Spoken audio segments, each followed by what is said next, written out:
Ciidanka dowladda iyo kuwa dib u xuraynta deegaanka ee beesha Muruusade ayaa caawa isaga baxay guud ahaan degmada Wabxo ee gobolka Galgaduud ee dhacda bartamaha Soomaaliya. Wabxo oo wax ka yar 48 saac gacanta ciidanka dowladda iyo kuwa dib u xuraynta deegaanka ee beesha Muruusade ku jirtay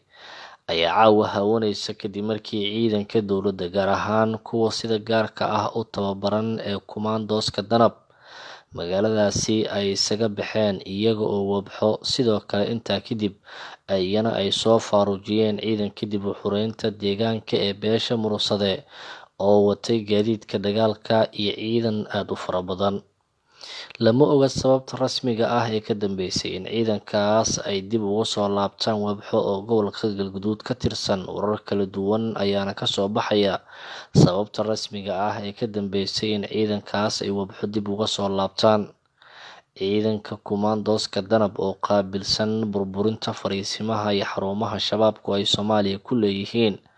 ayaa ku guuleystay in iyaga oo yareynaya khasaaraha iyaga soo gaari lahaa ay si nabad ah gacanta uga dhigaan 2 cisho ka hor degmada Wabxo ee gobolka Galgaduud,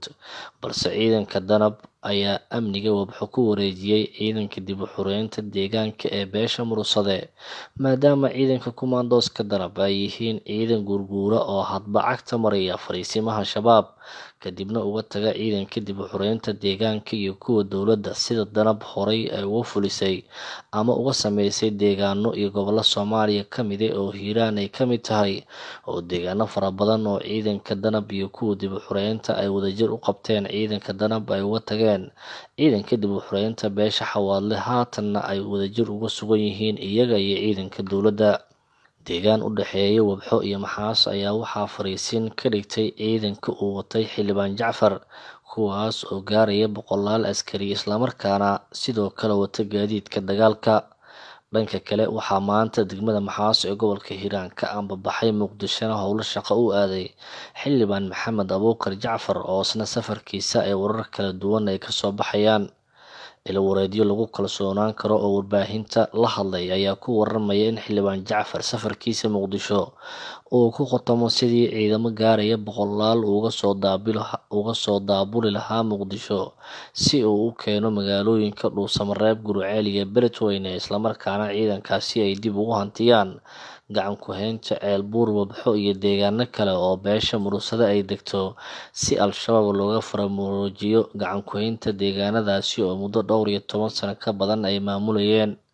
Shabaab ayaa haatan qorsheynaya in dib ay uga soo laabtaan degmada Wabxo ee gobolka Galgaduud sida ilo deegaanka ah ay warbaahinta iyana ay u xaqiijiyeen.